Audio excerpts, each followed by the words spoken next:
Muy buenos días, amigas y amigos. Gracias por estar nuevamente en esta su pantalla www.radiovictoriagt.com. Hoy es 25 de julio y ¿qué celebra el mundo hoy? Hoy es el Día Internacional de la Mujer Afro. Cerca de 200 millones de personas en el caso de continente de Abya Yala serían de ese origen. Obviamente, si hablamos del África, son cerca de 700 millones de población que serían las mujeres afros. Después de todo, todos llevamos algo de afro porque de allí provenimos y en ese sentido un fuerte abrazo, saludo a todas las compañeras luchadoras, especialmente del movimiento panafricanista al cual también pertenecemos como defensoras y defensores de la madre tierra en esta parte del continente. Estamos nuevamente abordando hoy el tema Venezuela, pero abordaremos esta vez desde el contexto. Ayer hablábamos sobre o desde la perspectiva de los desafíos del próximo gobierno. Ya está con nosotros Juan Carlos Rodríguez. Juan Carlos, muy buenos días. Gracias por estar con nosotros. Bienvenido también hasta la Radio Dignidad de Honduras. Bienvenido al espacio de alcarajo.org de Colombia, donde también estamos transmitiendo Minca Comunicaciones Argentina y obviamente Codeca Guatemala, Rondas Campesinas del Perú, Radio Victoria, Avia y a la Soberana. Juan Carlos, muy buenos días. Directamente, ¿cuál es tu primer sentipensar, tu primer análisis, lectura básica de este contexto, de este momento, horas antes de que cerca de 21 millones de venezolanos vayan, obviamente van a ir en menor cantidad, porque están habilitados en esa cantidad, vayan a las urnas a decidir por su siguiente gobernante? Adelante, Juan Carlos. Bueno, Yantay, primero nada, buen saludo, darle los buenos días, gracias por la invitación a Radio Victoria. Y bueno, los compañeros de Codeca, no hemos podido tener la oportunidad de visitarles con muchas ganas de ir. La última vez que hicimos un intento, nos bloquearon desde el consulado de, de Guatemala. Entonces, bueno, estamos pendientes de visitarles y estar allá con ustedes. Bueno, fíjate, yo podría, tratando de hacer una lectura como objetiva de la situación, podría decir que el escenario electoral en este momento es un escenario de negatividad, no es un escenario de positividad. En términos generales, está asignado por un enorme descontento de la gestión actual del gobierno de Nicolás Maduro. Ese descontento hoy debe estar rondando alrededor entre el 80 y el 85% de la población, que no necesariamente se va a expresar en una votación así, pero digamos, en términos generales de estado de ánimo del pueblo venezolano, todo está asignado por esa posición, ¿no? De un enorme descontento con la gestión del presidente Nicolás Maduro. Y bueno, una idea general de que, bueno, aquello que Chávez comenzó ya no es, ya no está vigente en la política venezolana. Eso, digamos, va a tener una expresión electoral que no necesariamente va a ser en esa proporción, ¿no? Pero está asignado por la negatividad. O sea, el domingo los venezolanos y las venezolanas no van a ir a votar a favor de algún proyecto político, van a ir a votar en contra de una élite política, ¿no? Porque el otro fenómeno que va acompañado con este gran descontento es que es un descontento contra las élites políticas, es un descontento contra cúpulas, ¿no? Digamos que ha habido un fenómeno de, como decía el maestro Dussel, de corrupción de la política, un proceso progresivo, paulatino de corrupción de la política. Como política al servicio del pueblo, se ha ido, que era la idea de Chávez, de hacer política de Chávez, la política como servicio, eso que él tomó de los zapatistas como principio de gobierno, que mandar obedeciendo al pueblo, ¿no? Y digamos, todo por una serie de fenómenos y situaciones, esto ha ido derivando a una política de élite que ya no gobierna para el pueblo, sino que gobiernan para sí mismas, que en el fondo es el origen de la corrupción política, ¿no? Entonces, y de ahí se ha venido, digamos, descomponiendo el campo político en Venezuela.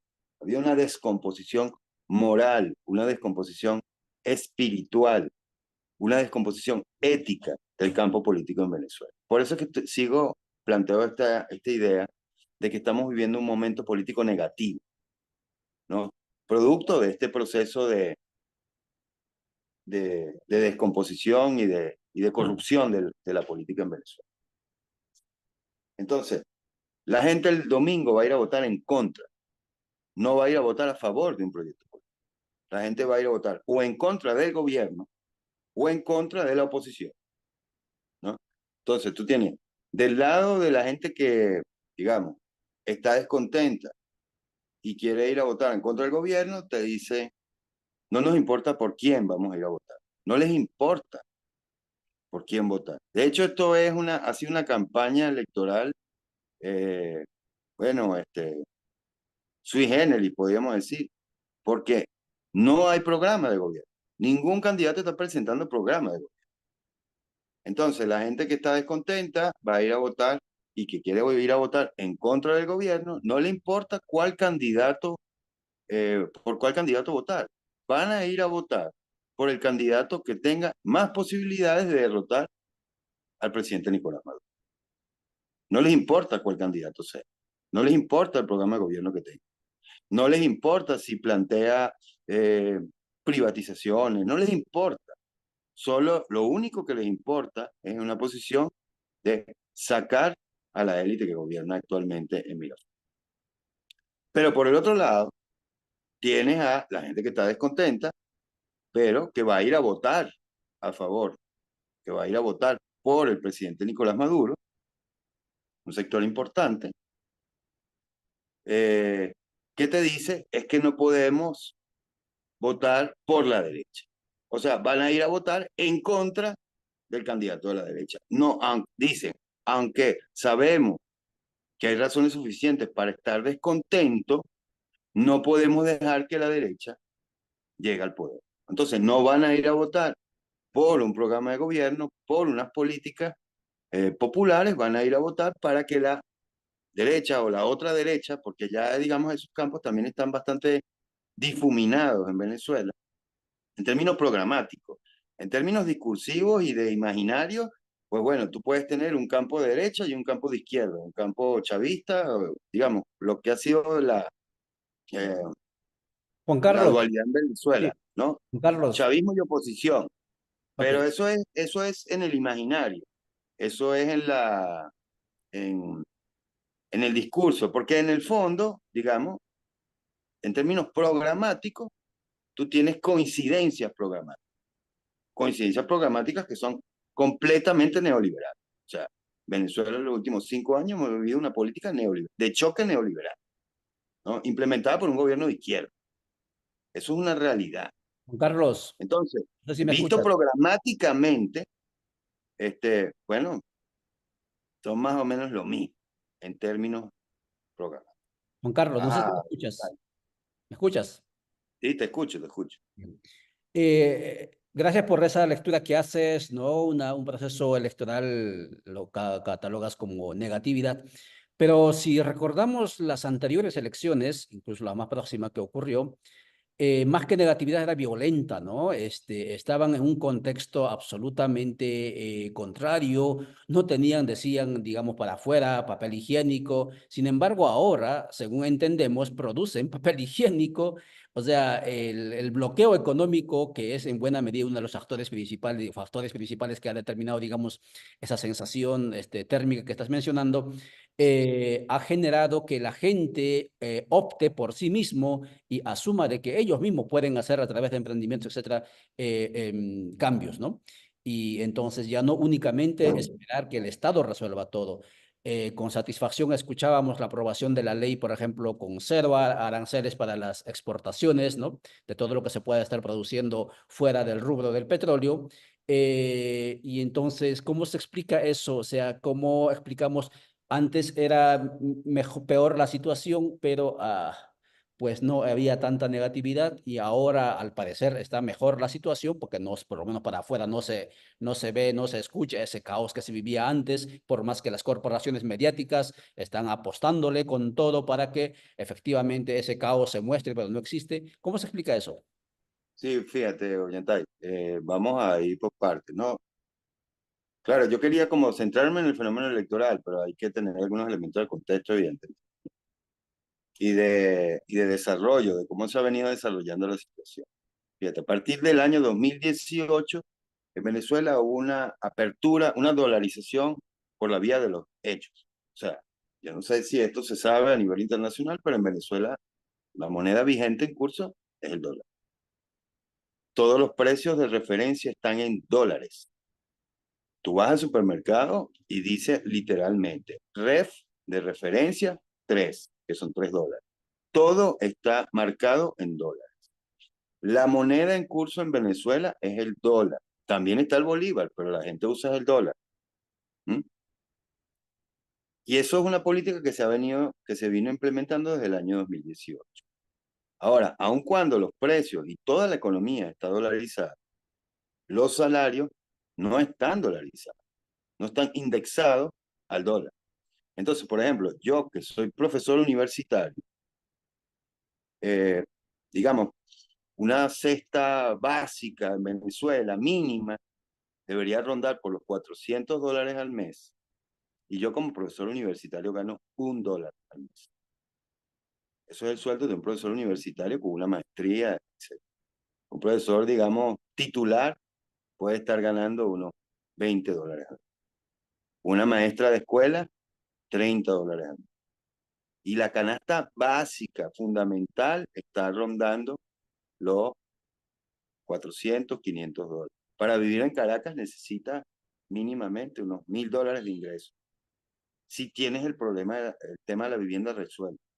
Porque si tienes que pagar un alquiler, pues sería mucho más. O sea, no hay una relación entre la economía y los precios de la economía y los salarios y los ingresos, no los salarios, los ingresos de los venezolanos y las venezolanas. Entonces, bueno, está esta idea del emprendimiento, pero en realidad lo que termina pasando es que la mayoría de la gente tiene 2 y 3 trabajos y busca formas de ingreso alternativas, que es una forma, una lógica de supervivencia y de sobrevivencia para poder medio sostener algún nivel básico de subsistencia, ¿no?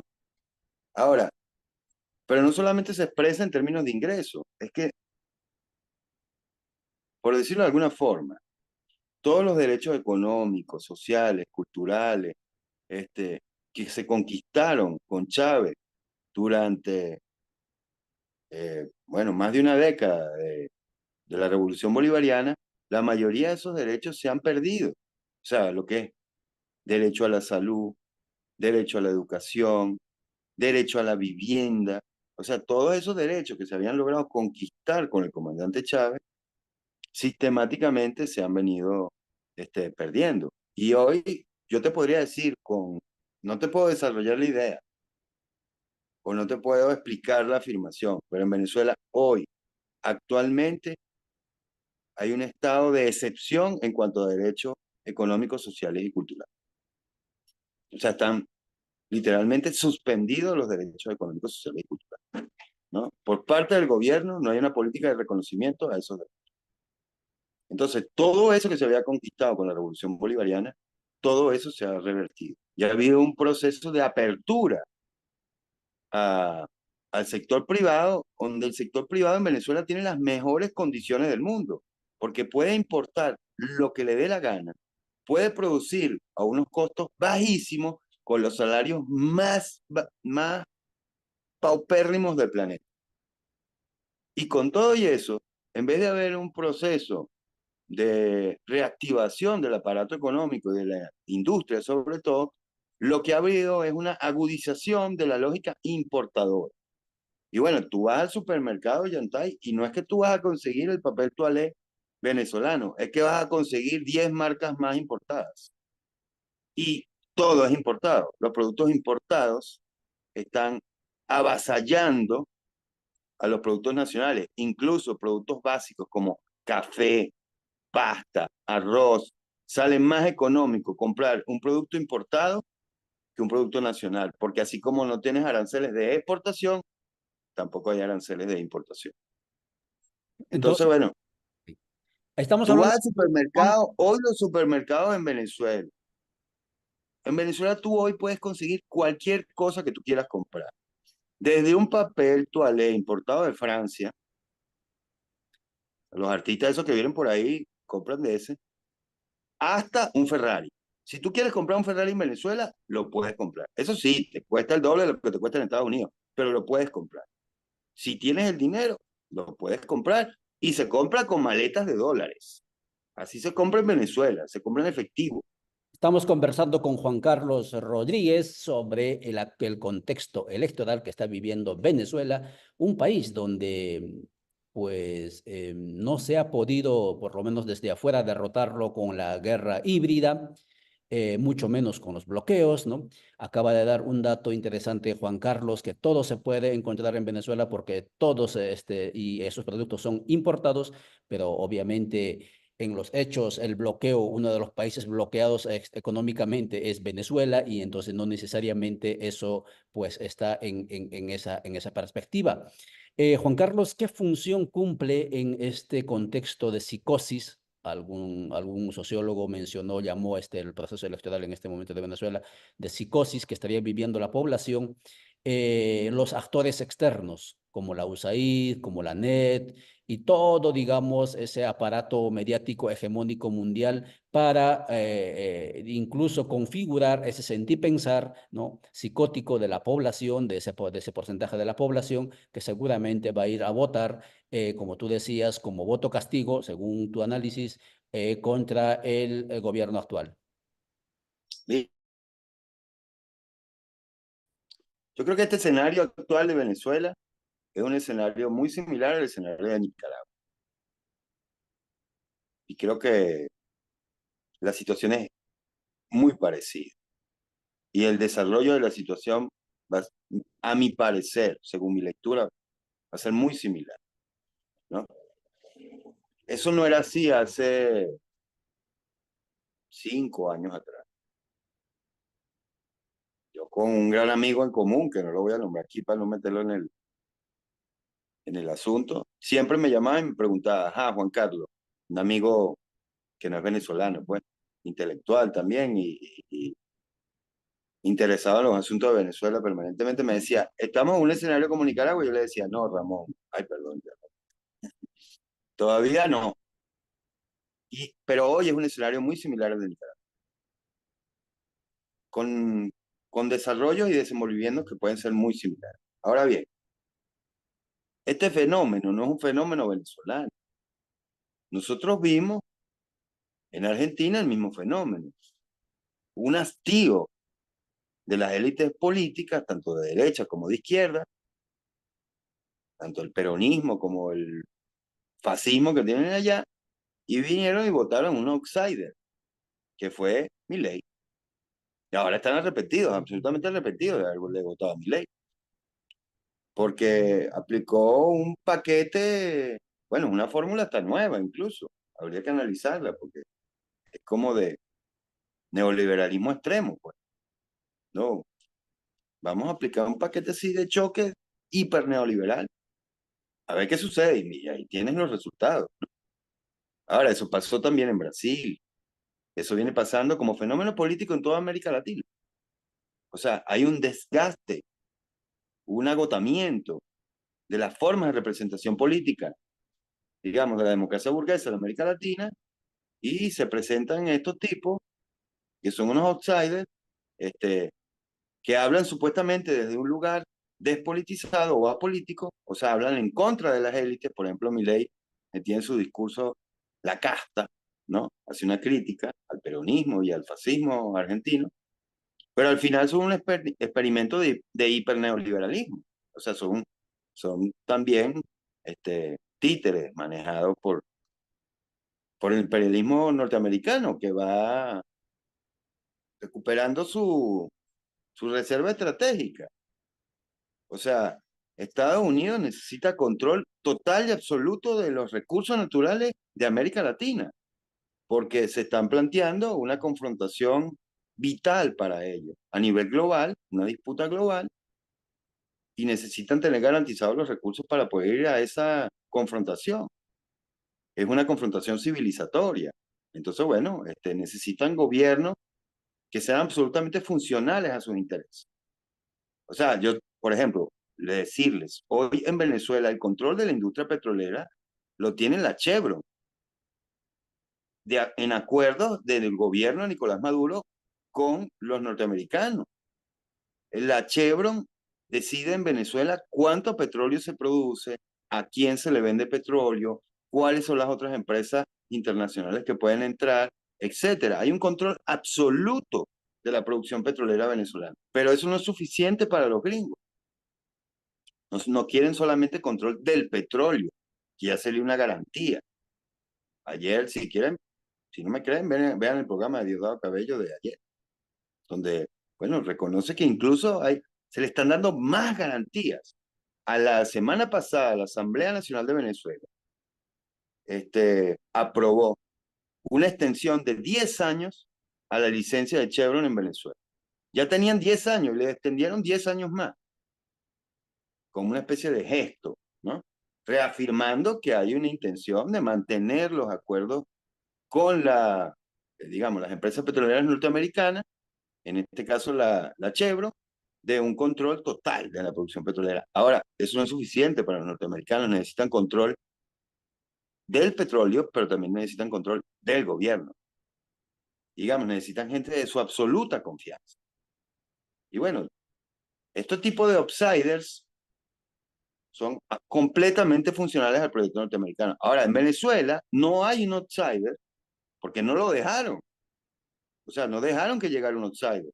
Aquí la outsider es María Corina Machado, que es una tipa de ultraderecha que anda por ahí con el mismo discurso de Milei. Pero anularon la candidatura de María Corina Machado y ella sigue haciendo campaña como una loca, sola, ¿no? Y la gente está pensando que va a ir a votar por María Corina Machado y María Corina Machado ni siquiera está en el tarjetón electoral. María Corina Machado es la que Chávez le dijo Águila no casamos. O sea, es una nada. Políticamente hablando, María Corina Machado es nada en términos de programa, etcétera. Simplemente es, bueno, la misma imagen de Milei, irreverente, en contra de las élites y tal. Mentira, es una oligarca de toda la vida. Los Machado Zuluaga son una familia millonaria de toda la vida en Venezuela y bueno, ella lo que intenta recoger es ese descontento y tiene gran éxito en eso, ¿eh? Mucha gente está convencida, fíjense, incluso Bien. hasta los que van a votar por el gobierno, dicen, es que no podemos dejar que María Corina Machado llegue a Miraflores. Y uno dice, pero es que María Corina Machado ni siquiera es candidata. Y el candidato de la oposición, el que al final pudieron, digamos, dejar, porque bueno, en las negociaciones con el gobierno, porque eso fue negociado, ni siquiera es del partido de ella. Es de un partido que se llama Un Nuevo Tiempo, que es una escinsión de un viejo partido socialdemócrata, que es Acción Democrática, y que incluso fue embajador de Chávez.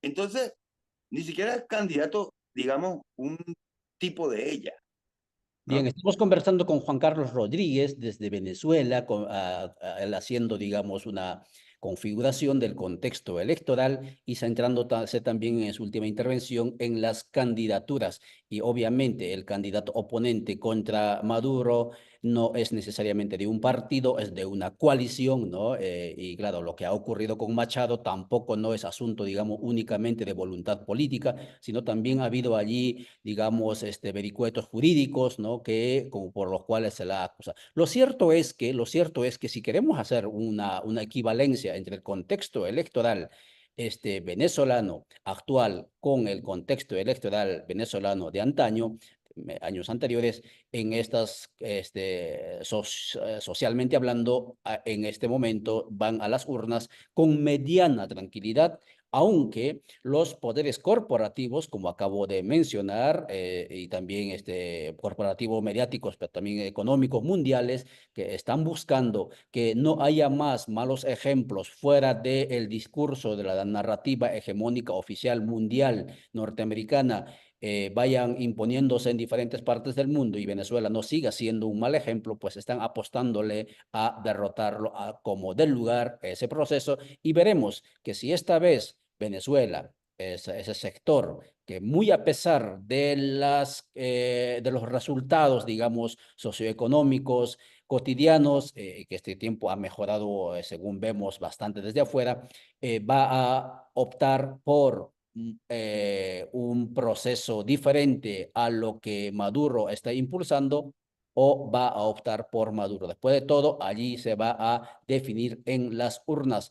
Juan Carlos, para ir concluyendo, Sí, ya veo que ¿por nos queda dónde, poquito tiempo. ¿por dónde va la esperanza? ¿Por dónde va la esperanza? Porque lo que acabas de narrar, obviamente, podríamos estar, Sí, es un escenario muy negativo.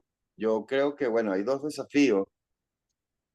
El primer desafío después del 28, inmediatamente, el día siguiente, sea cual sean los resultados que se den, es necesario que la gente recupere la fe en la política, porque después del 28, sea un resultado u otro resultado, el que se asuma, yo tengo mis hipótesis, ya no las puedo dar acá,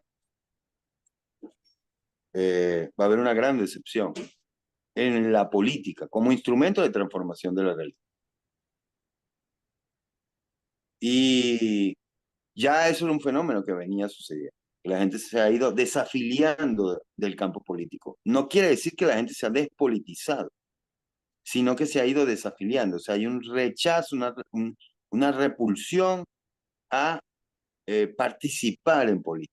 Porque la política, es lo que te decía desde un principio, se ha venido corrompiendo el campo político y se ha venido convirtiendo en una política de élites, una política de, bueno, de grupos que negocian a espaldas de las grandes mayorías. Y eso es lo que va a pasar el domingo.